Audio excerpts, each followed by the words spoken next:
સંસદમાં રાજ્યસભામાં ગૃહમંત્રી અમિતભાઈ શાહે બાબા સાહેબ આંબેડકરનું ઘોર અપમાન કર્યું અને ચોરી ઉપર સીના ચોરી એવી પ્રકારની પ્રવૃત્તિ ભારતીય જનતા પાર્ટી કરી રહી છે. જ્યારે અમિતભાઈ રાજ્યસભામાં બોલતા હતા ત્યારે વારંવાર બાબા સાહેબ આંબેડકરને સમગ્ર દેશમાં કોઈ પણ વ્યક્તિ માનથી બોલાવે એમના માટે આંબેડકર આંબેડકર આંબેડકર આવા શબ્દો વાપરતા હતા. ભારતીય જનતા પાર્ટીના જ બેઠેલા કેટલાક લોકોએ વારંવાર એમને કહ્યું કે બાબા સાહેબ આંબેડકરજી બોલો, બાબા સાહેબ બોલો, આંબેડકરજી બોલો. વચ્ચે વચ્ચે ક્યાંક સ્પીચમાં સિવાય આખી એમની સ્પીચમાં વારંવાર આંબેડકર આંબેડકર આંબેડકર બોલ્યા. એટલું જ નહીં, જે ક્લિપ વિડીયો વાયરલ થઈ એમાં સ્પષ્ટ કહે છે કે આંબેડકર આંબેડકર આંબેડકર આ નામ લેવાની ફેશન થઈ ગઈ છે.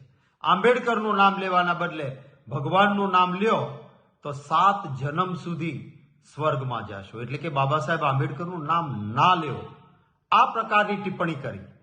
એ જ વખતે વિરોધ પક્ષમાંથી અમારી વાત અને આ પ્રકારની વાત એ ન કરે એના માટે અમારા નેતા જેઓ એક ગરીબ મજદૂરના ઘરમાંથી સંઘર્ષ કરીને વર્ષો સુધી ધારાસભા, સંસદ, લોકસભા, આજે રાજ્યસભાના નેતા ખરગે સાહેબ, એ ખરગે સાહેબ વારંવાર કહ્યું કે આ બરાબર નથી ને મારી વાત કરવા દો.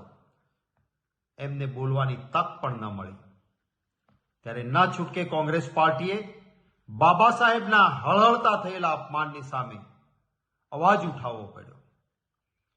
ત્યારે હવે આખી વાતને અવળા માર્ગે દોરી જવા માટે એક નવો કિમિયો કર્યો.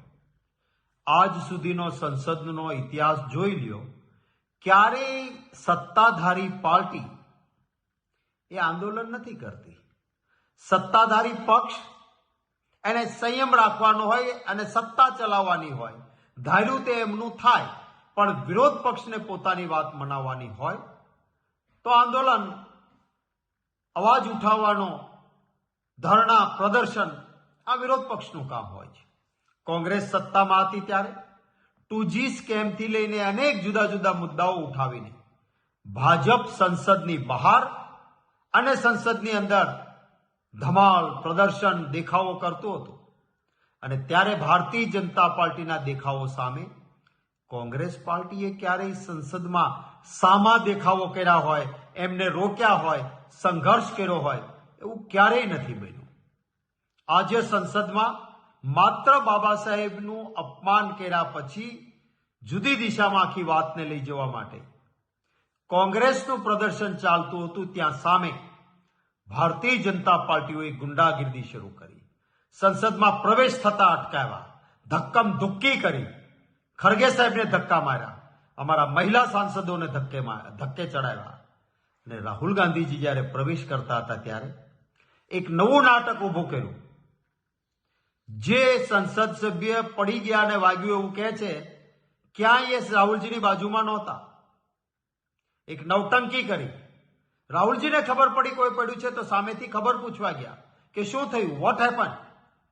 તો સામેથી ભાજપના સંસદ સભ્યો એમના માટે ગમે તેમ બોલવા માંડ્યા, જેથી ત્યાંથી નીકળ્યા. ક્યાંય કોઈ પણ પ્રકારની જવાબદારી ન હોવા છતાં માત્ર બાબા સાહેબનું અપમાન કર્યા પછી દેશની માફી માંગવાની, નૈતિક જવાબદારી સ્વીકારવાની બદલે આખી વાતને ગુમરાહ કરવાનો પ્રયત્ન કરે છે.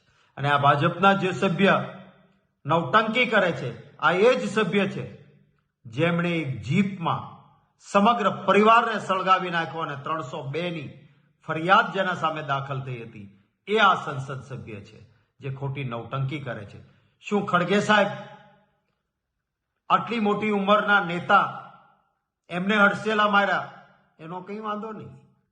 અમારી મહિલા સાંસદો સાથે ગેરવર્તણૂક કરી ભાજપના સાંસદોએ રાહુલજીને અંદર પ્રવેશ કરતા અટકાવ્યા અને પછી ઉલટો ચોર કોટવાલને દંડે આવી પરિસ્થિતિ નિર્માણ કરી છે. ત્યારે મુદ્દાને બીજે લઈ જવાના બદલે બાબા સાહેબ આંબેડકરનું અપમાન હિન્દુસ્તાન સહન નહીં કરે. ભારતીય જનતા પાર્ટીએ આનો જવાબ આપવો પડશે.